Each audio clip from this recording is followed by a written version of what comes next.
On our previous trip to Tanzania, we spent a day with some children from the Safina home for abandoned or neglected children. We were very impressed with the children's manners and confidence. Brad and Tammy helped the director, Mwita, set up the home in 1998, and Tammy, along with their employee Babu, is a trustee. The home is an official project of Pioneer Bible Translators. We wanted to see the home for ourselves, so Tammy, Phil, and I, along with Lynn and Babu, set out for Dodoma. It's about a 3-hour trip from Morogoro.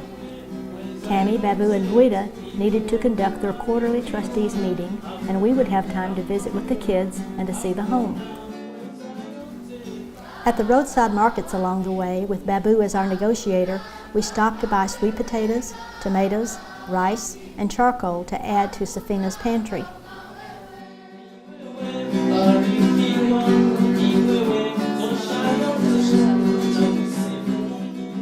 We stayed overnight at the Baptist Guest House in Dodoma.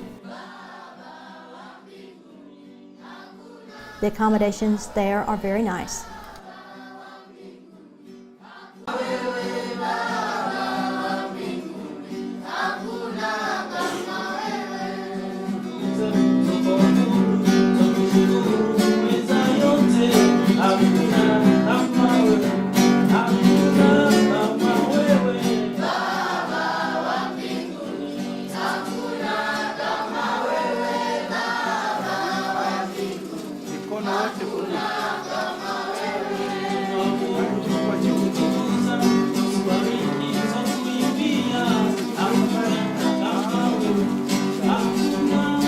Imagine our surprise when the first person to greet us when we arrived was Richard, a young man Phil had spent time with on our previous visit.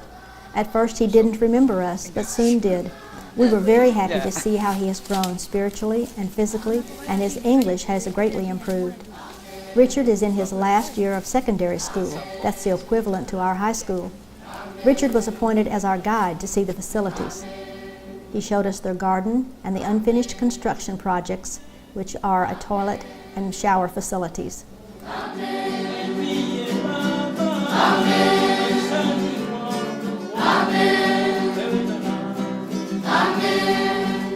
This is the space where all the food for these 20 people is prepared. It's 4 walls with no covering for the windows and no door. There's a wooden table in the room and a couple of charcoal grills are on the floor. I don't know how the cook manages. I'm so grateful for my large, well-outfitted kitchen at home.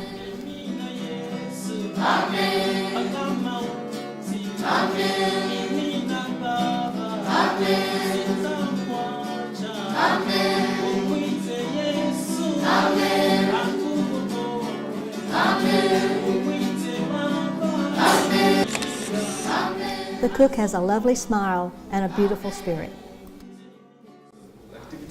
We asked the kids to come into the family room to have their pictures taken. Being boys, they needed a bribe to stand still for the camera, so that was the perfect time to pass out the bubble gum Amy had sent them from Austin.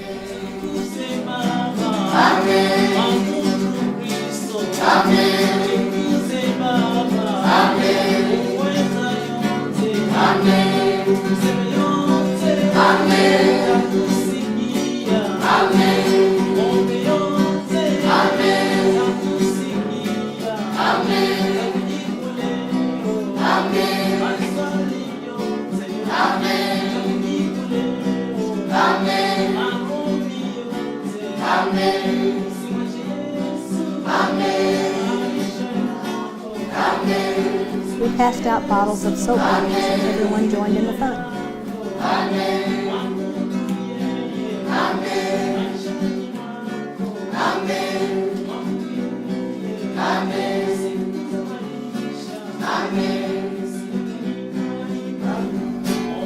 Next we blew up balloons and played a hybrid game of soccer and keep away.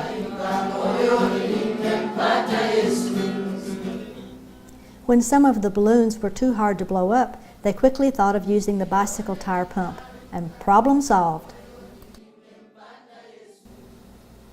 They made me some new accessories, which I wore proudly for a while. With the trustees' meeting completed, we all met in the family room for singing, devotions, and the evening meal. The boys' singing was inspiring and moving. Sadly, not every child's story is one of success.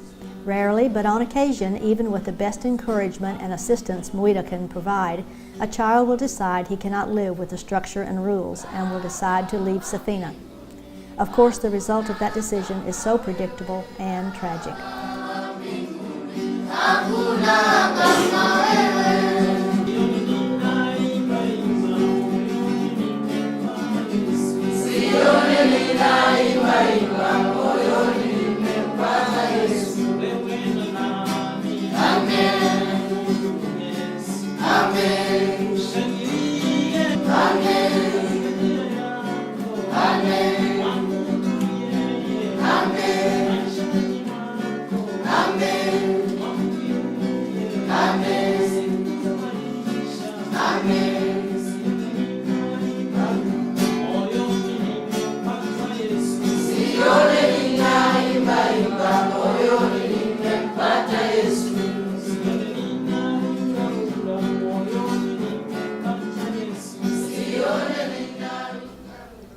The meal, cooked on 2 small charcoal grills, was delicious. We had chicken and lots of rice and beans.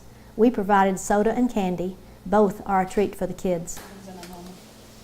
The next morning, we had an opportunity to ask Mwita a few questions. Can you tell me what year, how long you have been director of Safina? Sasa hivi ni mwaka wa 10 nikiwa kama mkurugenzi Safina. Why did you start the Safina project? Why did you begin Safina House? Kwanza awali baba yangu ana watoto wengi sana, 60.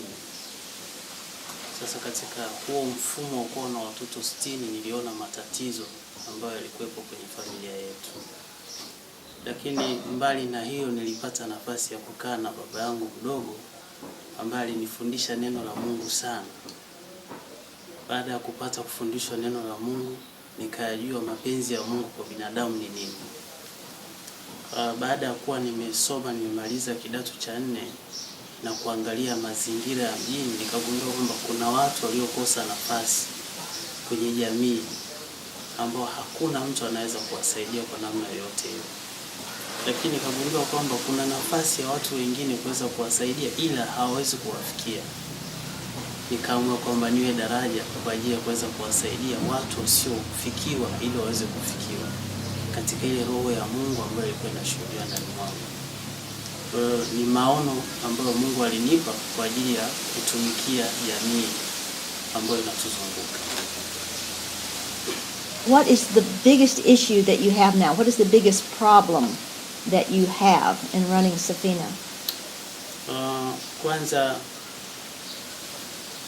mahala wanapoishi watoto bado mazingira hayajakamilika, kwa maana jengo likiwa katika sehemu kubwa halijaisha.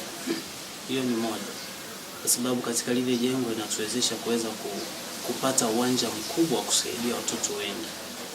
Hiyo ni namba moja. Lakini la pili ni namna ya kuweza kuwawezesha wale watoto kwa 100% kupata mahitaji yao ya msingi, ikiwa ni pamoja na chakula, mavazi, malazi na ulinzi vile vile.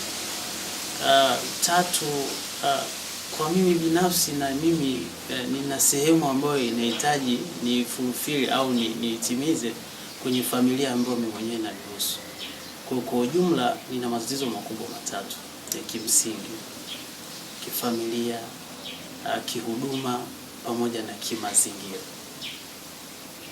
Thank you very much. Asante, nashukuru.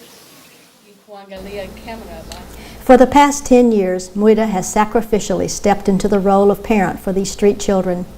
His loving spirit and patience with them is revealing Christ to them daily. The difference it's making in their lives is eternal. His ministry at Safina House is worthy of far more support than they are currently receiving.